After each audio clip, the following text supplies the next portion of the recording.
Welcome to the channel. Join me as we dive into the fascinating history of the internet, from its humble beginnings to its transformation into the foundation of our digital world. Together, we will explore how this incredible invention has changed the way we communicate, learn, work, and interact around the world. Click subscribe and join me on a journey through the history and impact of the internet on our daily lives. First-time poster, long-time lurker. Never thought I'd be the guy typing this out, but here we are.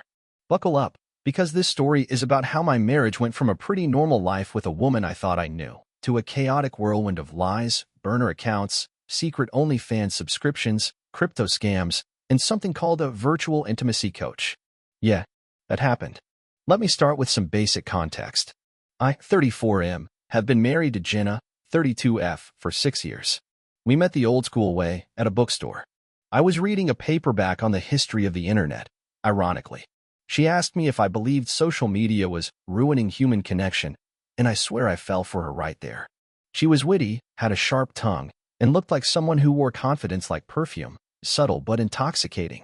We got married 2 years later. Back then, I thought we were the same kind of old souls. We both hated influencer culture, we both cooked dinner together with our phones off, and we both made fun of people who recorded concerts with selfie sticks. But somewhere around late 2022, I noticed things starting to shift. It wasn't one big thing, just a series of little weird moments that stacked up like digital breadcrumbs. Like, she started spending a lot more time on her phone, hours every night. She used to be the one who got annoyed when I checked fantasy football during dinner. Now she'd be smiling into her screen, typing furiously, then locking her phone whenever I walked in. When I asked what she was doing, she'd roll her eyes and say, "Relax. It's just Reddit." You wouldn't get it, boomer. I'm 34. And I may not be a TikTok star, but I'm not clueless. I noticed she started using words that didn't sound like her, stuff like emotional bandwidth and parasocial energy vampires. She even told me one night that she felt I was too offline for her emotional growth. I laughed because I thought it was a joke. It wasn't. That was the first time I felt that tight, choking feeling in my chest. You know the one, the moment when your gut whispers, something's not right, and your brain tries to tell you you're overreacting. I wish I'd listened to my gut then, but I didn't. Instead, I just asked if she was okay. She said she was. She said I was being insecure, that I needed to trust her evolution. Whatever the hell that means. I didn't know it then, but that was the first lie. And it was just the beginning. So about 3 weeks after that weird, "You're too offline for me" comment, I started getting a little paranoid. I'm not proud of it, but I snooped. I didn't go full spyware or anything, just paid a little more attention. One night she left her laptop open. Normally she's super careful, like, lock your screen if you're walking 5 feet away, careful. But this time she forgot, and I caught a glimpse of a Reddit tab before she shut it down. The title? r/dead bedrooms. Is it emotional cheating if your husband's just too boring to notice? I didn't say anything. I honestly froze.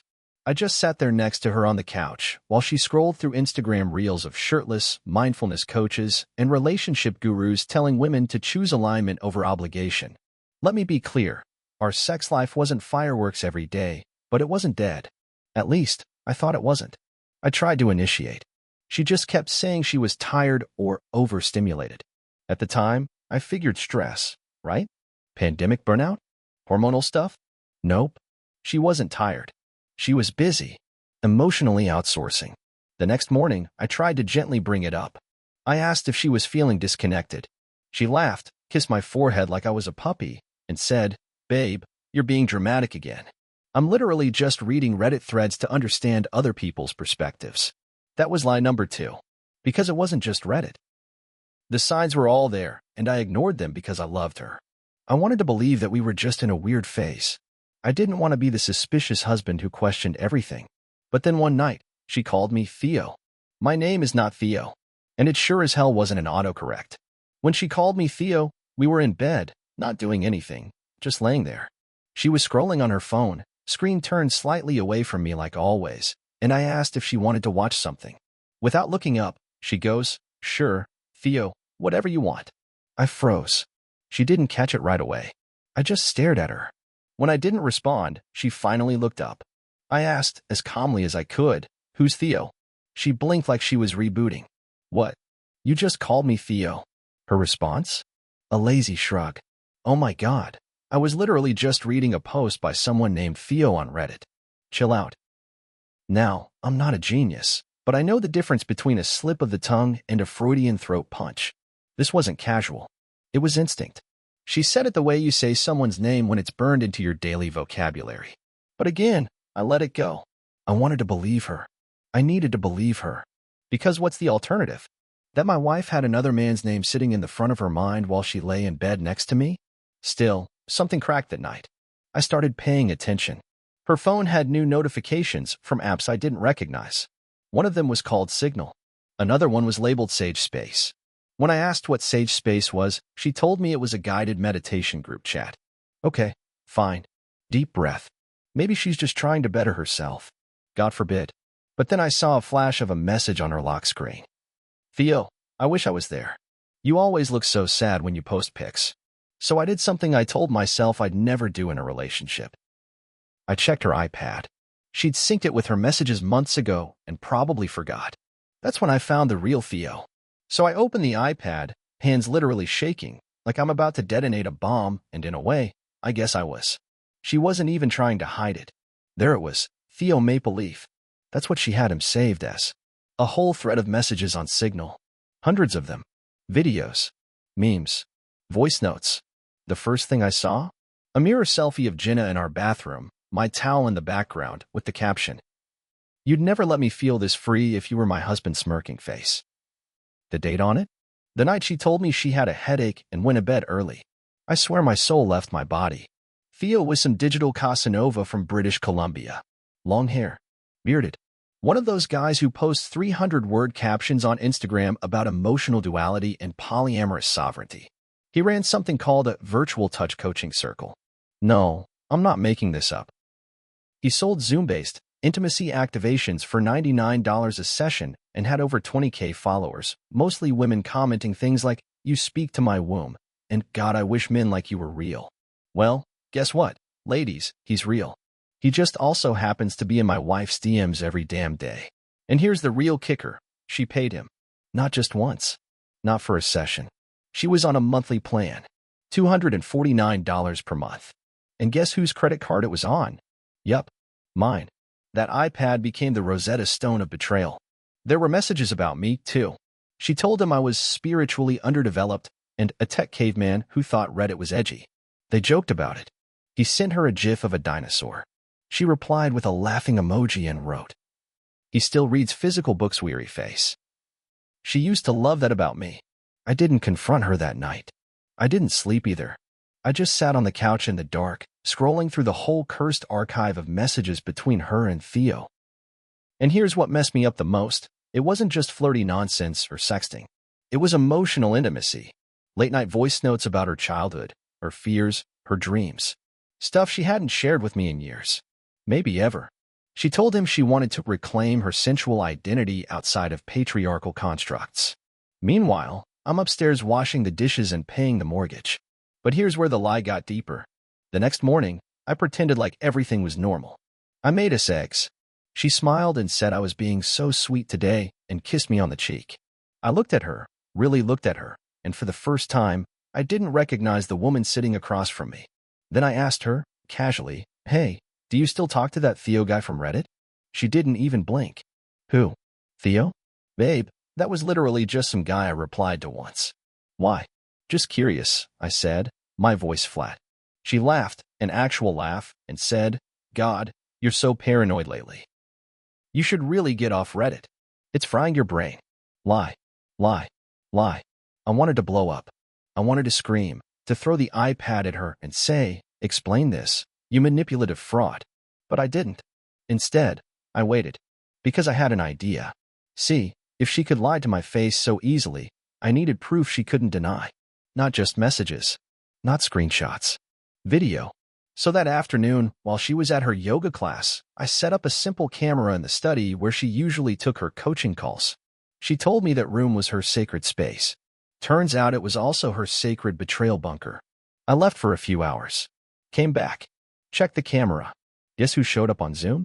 There he was. Theo. In full 1080p. Wearing a loose shirt that looked like it hadn't been washed in a month. sitting cross-legged in front of some kind of tapestry with moons and eyes on it. The guy looked like if a philosophy major and a yoga retreat had a baby and raised it on compliments from women who journal. And then there was Jenna, sitting in our study, hair down, face glowing in a way I hadn't seen in maybe a year. She greeted him with, "Hey you, Mr. Face." He replied, "MMMM. I felt you in my meditations last night. You were heavy on my chest. I almost vomited." They didn't get explicitly sexual on that call, not in the way you'd expect. It was worse than that. It was intimate. She told him about how I'd been acting jealous and controlling, and how I was clinging to the past, while she was evolving beyond fear. She said I was resisting the new internet age, and that I still think online friendships aren't real. Theo nodded sagely and said, "That's the old masculine, babe. It's collapsing. He's clinging to what he knows because he's scared of what you're becoming." They spoke in this new age code language, like cult members flirting during a spiritual retreat. Then, Jenna said something that knocked the wind out of me. "I wish I could just move to BC and start over. Leave the tech zombie behind." She meant me. That was my new nickname now. Tech zombie. The man who worked in IT. The man who paid the bills. The man who, apparently, had become an obstacle in her awakening. When the call ended, she stayed there for a while, just sitting in silence. Then she smiled. Like, genuinely smiled. The kind of smile she used to give me after a weekend hike or watching stupid horror movies together under a blanket. And I realized something brutal. She wasn't pretending with him. She was pretending with me. I didn't go nuclear right away. I know, I should have. I had the video, the messages, the voice notes. But there's something weird that happens when you've been lied to by someone you love. You still cling to the hope that maybe, just maybe, you misunderstood it all. So instead, I tested her. That night over dinner, which I made, again. I asked, "Hey, what did you and your coach talk about today?"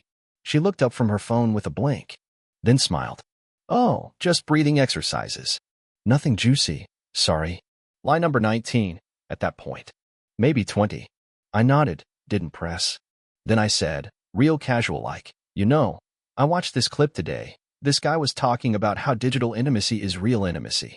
She stiffened. I saw it, just for a split second. Then she gave me this tight smile and said, "Sounds like someone's been spending too much time online. Projection much?" So that was it. I had my answer. Not only was she cheating emotionally, and maybe physically, who knows, but she was also gaslighting me to my face about it. I spent the next few days gathering everything. Backed up the video. Screenshotted the chats. Downloaded the Zoom calls she stupidly recorded to her cloud folder. I even printed some of the worst ones out, not to wave them in her face, but to remind myself later that I wasn't crazy. I booked a consultation with a divorce lawyer. Quietly. Then, just to be sure I wasn't being irrational, I sent everything to my best friend Jack, the one guy who's known me since freshman year. He called me 30 seconds later. "Bro, this woman's in a relationship with a Wi-Fi warlock and using your Amex to fund it. Get out." That call was the push I needed. But before I could officially drop the bomb, Jenna did something that almost made me forget everything. Almost. She came home one evening, wrapped her arms around me out of nowhere, and whispered, "I've been thinking about how lucky I am to have a man who grounds me." Grounds her. Like a charger. Like a doormat. I had it all lined up. The evidence. The lawyer on standby. My mind made up. And then, like clockwork, she beat me to the punch. Saturday morning, Jenna wakes up all teary-eyed and says she needs to have a hard conversation. My heart legit pounded, because for a second, I thought she was about to confess. Own up. Apologize. Beg. Maybe. Nope. She sits me down on the couch like I'm the one about to get dumped and says, "I don't think I feel seen in this relationship anymore." I just stared at her. She kept going. "It's not your fault. You're just very logical. You don't feel things deeply. I need someone who can meet me in my expansion. Spiritually. Emotionally." I nearly laughed. "Are you breaking up with me?" She blinked, caught off guard. "No. I'm just saying, we need to open our relationship. Or at least discuss what that would look like." There it was. The bomb. She framed it like growth. Like we'd be healing something. Like maybe I'd benefit from opening up to connections outside the binary. Her words. Not mine. I sat in silence for a solid 10 seconds. Then I asked, "This about Theo?" Her face didn't even flinch. But her eyes did this tiny, guilty twitch. like I'd hit a nerve she didn't think I could see. She tried to play dumb, of course. Theo? Why would you say that? I got up, walked into the study, pulled out the printed screenshots, and dropped them on the table like I was serving a search warrant. Her face drained of color. Then I dropped the final blow of the iPad. Here's everything, I said. Messages. Voice notes. Oh, and the Zoom call where you told him you wanted to leave me. She didn't even try to deny it. Her actual response? Well, I can't believe you went through my stuff. That's a massive violation of trust. Y'all. She tried to make me the villain. The lying, cheating, subscription-paying hypocrite actually got angry at me for exposing it. I didn't yell. I didn't throw anything. I just said, you lied to me. For months. Spent my money. Fantasized about running off with a man who lives in a teepee and sells spiritual hugs. You don't get to spin this like I'm the problem. She stormed upstairs. And that's when it hit me. We weren't married anymore. Not really. This wasn't a marriage. It was a cohabitating hostage situation held together by delusion and joint taxes. After the blow-up, things got eerily calm. Jenna stopped pretending. No more fake kisses or babe. Can you chores? She moved into the guest room and walked around like she was the one betrayed. It was surreal. She'd play sad acoustic music loud enough for me to hear through the walls, like she was soundtracking a breakup montage in a movie where she was the misunderstood free spirit and I was the emotionally unavailable oppressor. Meanwhile, I was just trying to figure out how to untangle our lives. Bank accounts, passwords, the dog's vet appointments, the debris of 8 years together. Then came the final insult. I found out, from my sister, of all people, that Jenna had been telling her side of the story to mutual friends. And the version she shared? I was controlling. I snooped on her private growth work. And the kicker? I was emotionally neglectful and too addicted to traditional masculinity to evolve with her. Let me remind you, this is the same woman who once asked me if she could crowdfund a retreat to Bali because she felt energetically stifled by the West. I should have been out the door already. But there's a strange grief that comes with betrayal. Not just grief for her, but for the version of you that trusted her, loved her, built a future around her. Still, I knew I couldn't stay. So I packed a bag, booked an Airbnb downtown, told her I was leaving for a few weeks to get clarity. She barely looked up from her laptop. Take what you need, she said, like I was a tenant checking out. I didn't cry. I didn't scream. I just left. And on the way out, I passed our fridge and saw a sticky note she'd put there months ago, one of those pseudo-inspirational quotes. It said, "Your cage is comfortable, but it's still a cage." Yeah, guess what, Jenna? I'm finally free. The first few days in the Airbnb were brutal. It was like my brain was rewired, every quiet moment filled with echoes of what I lost and what I never really had. But in the silence, I started remembering who I was before the endless Zoom calls, the gaslighting, the spiritual awakenings that left me feeling less than human. I reconnected with old friends, no Theos, no spiritual gurus, just people who'd known me before the chaos. We drank beer, complained about life, and most importantly, they listened. I also started journaling again, something I'd abandoned years ago. It felt like pulling the tangled threads of my mind apart and finally making sense of them. One night, I even sat down and wrote Jenna a letter, not to send, but to release everything I was holding inside. Anger, hurt, disappointment, love. It was messy, ugly, but honest. I realized something important. I wasn't just mourning the end of a relationship. I was mourning the ideal I had built. The version of us that never really existed. And that realization was both crushing and liberating. I didn't know what the future held, but I knew one thing for sure. I deserved better. Better honesty. Better love. Better respect. One of the first things I did was step away from the internet, at least for a bit. I mean, irony, right? The whole mess started because of online betrayal. So I deleted social media apps, turned off notifications, and stayed off Reddit for a whole week. No news feeds, no scrolling, no digital noise. It was strange at first. I felt like I was missing out, but honestly, it gave me space to breathe. Without the endless stream of updates, memes, and perfect life snapshots, I faced my own reality. No filters, no distractions, just me and my thoughts. During that time, I stumbled on some old articles about the history of the internet, the good, the bad, and the ugly. It struck me how this digital revolution has shaped everything, relationships included. Back in the day, the internet was about connection, knowledge, freedom. No? Sometimes it feels like it's a double-edged sword. A place where emotional cheating can happen without a single physical step outside the house, and where grounding means plugging into a screen. I realized my wife was chasing an illusion, the digital awakening, the online intimacy that somehow felt more real to her than what we had. And I got caught in the crossfire. That week offline became my therapy, my detox, my wake-up call. When I finally re-entered the digital world, I was ready, not to drown in it, but to control it. So, after my digital detox and some serious soul-searching, I started reaching out to people, old friends, colleagues, even some casual acquaintances. It wasn't easy at first. I built walls of distrust and shame around me. But to my surprise, a few people reached back with genuine concern. One of them was Mia, a co-worker I barely knew well before. Out of the blue, she sent me a message. "Hey man, heard things have been rough. If you ever want to grab a coffee or just talk, I'm here." I was skeptical. Why would she care? But something about the sincerity cut through my defenses. We met a couple of times, just chatting about life, work, and how social media often messes with our heads. She shared her own story about a toxic relationship that exploded online. It made me realize how many people are out here pretending everything's perfect, while hiding their own betrayals and heartbreaks. Mia didn't judge. She didn't pity. She just listened. And that was a relief. Her kindness reminded me that there's real connection beyond the screen, beyond the lies, the gaslighting, and the fake smiles. For the first time in months, I felt hopeful. After weeks of quiet, reflection, and rebuilding, I knew I had to face Jenna again. Not for closure or to fight. I just needed to put an official end to the charade. I called her and said, "We need to meet. It's time." She agreed, surprisingly calm. We met at a coffee shop downtown, the same one where we had our first date years ago. The irony wasn't lost on me.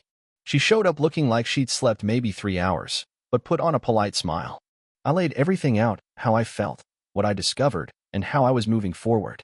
No accusations, no yelling, just the truth. Jenna listened, then sighed. I guess we were never on the same page. She said she regretted how things ended but wasn't sure if she could ever change. The hardest part? Watching the woman I loved turn into a stranger right before my eyes. I told her, "I'm done waiting for someone who doesn't want to stay." We parted ways with a quiet nod.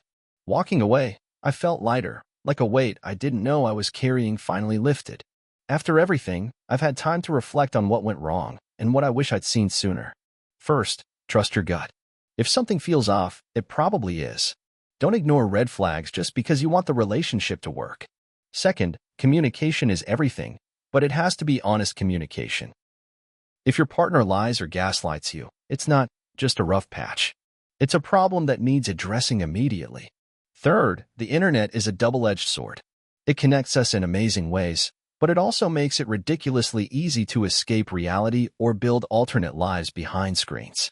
Don't let the digital world replace genuine connection. Lastly, self-worth isn't negotiable. No matter how much you love someone, you deserve honesty, respect, and kindness. Settling for less is just setting yourself up for heartbreak. I still believe in love. I believe in connection. But I also believe in knowing when to walk away, even when it hurts like hell. So here I am, a few months later, still piecing my life back together. The house is quiet now, maybe too quiet, but it's my space again. I'm learning to love myself outside of a relationship, to find joy in small things without needing validation from anyone else. And yes, it's scary sometimes, but it's also freeing. I've started seeing a therapist, something I never thought I'd do, but honestly, it's been a game changer. Talking about the betrayal, the lies, the anger, it helps untangle the mess in my head. I'm cautious about dating again. Hell, I'm cautious about trusting anyone. But I'm hopeful, because if this experience taught me anything, it's that I'm stronger than I thought. For anyone out there dealing with a partner who lies or cheats, or just isn't who you thought they were, you're not alone. It's painful, it's confusing, and sometimes it feels like your world is crashing down. But you can rebuild. You can find peace. You can find yourself. And one day, maybe even love again, but this time, with eyes wide open. Thanks for reading, Reddit. I needed to get this off my chest. If anyone's been through something similar, I'm here to listen.